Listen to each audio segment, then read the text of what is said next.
राहुल गांधी ज्यांनी प्रत्येक वेळेला सावरकरांचा अपमान केलाय, त्या राहुल गांधींना महाराष्ट्राच्या छत्रपती शिवाजी महाराजांच्या पदस्पर्शानं पावन झालेल्या या भूमीवरती पाय ठेवण्याचा देखील नैतिक अधिकार नाही असं मी म्हणेन. त्यांनी पहिल्यांदा सावरकरांची जाहीर माफी मागितली पाहिजे आणि मगच त्यांनी महाराष्ट्रामध्ये पाय ठेवलं पाहिजे. लाज वाटली पाहिजे त्यांना महाराष्ट्रामध्ये येण्यासाठी, असं माझं वैयक्तिक मत आहे. नंबर 1. नंबर 2, राहुल गांधींनी ज्या त्यांच्या आजोबांनी काँग्रेसनी ज्या बाबासाहेब आंबेडकरांना ज्या पद्धतीनं अपमानित केलं, बाबासाहेब आंबेडकरांना 2दा निवडणुकीमध्ये पाडलं, बाबासाहेबांना हिंदू कोड बिल हे मांडू दिलं नाही, बाबासाहेबांना मंत्रिमंडळामध्ये घेतलं नाही, त्या राहुल गांधीला संविधान हातामध्ये घेऊन संविधान बचाव हे म्हणण्याचा नैतिक अधिकार आला कुठून? स्वातंत्र्यानंतर संविधान दिन 2014 मध्ये पहिल्यांदा या देशाचे पंतप्रधान नरेंद्र मोदीजी यांनी साजरा केला. त्यांचं अभिनंदन मी करेन पहिल्यांदा मोदी साहेबांचं.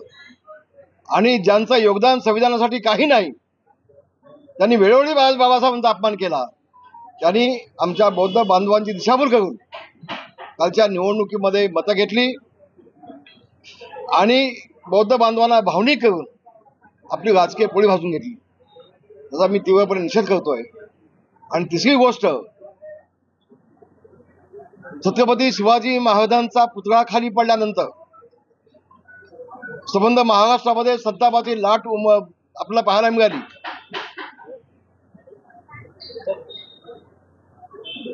याबाबत कुणाचं दुमत असल्याचं काय कारण नाही, कारण छत्रपती शिवाजी महाराज आमचं दैवत आहे. छत्रपती शिवाजी महाराज नसते तर माझं आज नाव रामदास नसतं. आणि म्हणून छत्रपती आमचं दैवत आहे, त्यांचा पुतळा खाली पडतो. मला विश्वास होता की या राज्याचे मुख्यमंत्री उपमुख्यमंत्री देवेंद्र फडणवीस असू देत, एकनाथ शिंदे असू देत, आमचे अजितदादा असू देत, हे ज्यांनी हा पुतळा उभा केला त्याच्यावरती चौकशी करून निश्चितपणे कारवाई करतील. त्याबद्दल माझ्या मनात कुठली शंका नव्हती आणि काल आपल्याला ते पाहायला देखील मिळालं. पण पुतळा पडलेल्याचं राजकारण करून आपली राजकीय पोळी भाजून घेण्याचा प्रयत्न ज्या लोकांनी केला, उभा महाराष्ट्र त्यांना धडा शिकवल्याशिवाय राहणार नाही. छत्रपतींच्या नावानं राजकारण करू नका. छत्रपतींचा पुतळा पडला, अवमान झालं. आम्ही सगळे महाराष्ट्रातला प्रत्येक माणूस छत्रपतींना दैवत मानणारा माणूस आहे. पण आपली राजकीय पोळी भाजून घेण्यासाठी जी काही लोकांनी नौटंकी केली त्याचा देखील मी तीव्र निषेध करतोय.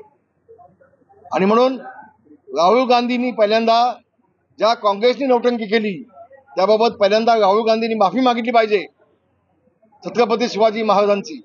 मला मोदीजींचा अभिमान वाटतो की त्यांनी आमच्या छत्रपतींची माफी मागितलीच, पण छत्रपतींची पूजा करणारे जे शिवसैनिक आहेत, शिवभक्त आहेत, त्या सगळ्यांची माफी मागितली. मग राहुल गांधींनी आपली आधी माफी मागावी आणि मग महाराष्ट्रात यावं.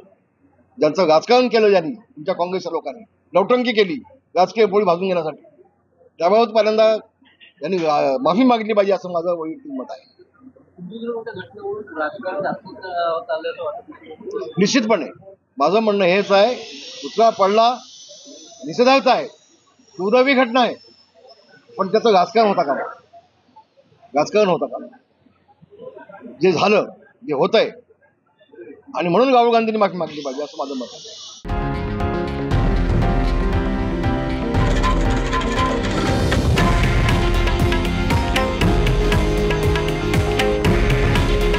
हे आहे देशातील नंबर 1 न्यूज नेटवर्क आणि आपण पाहत आहात TV9 मराठी.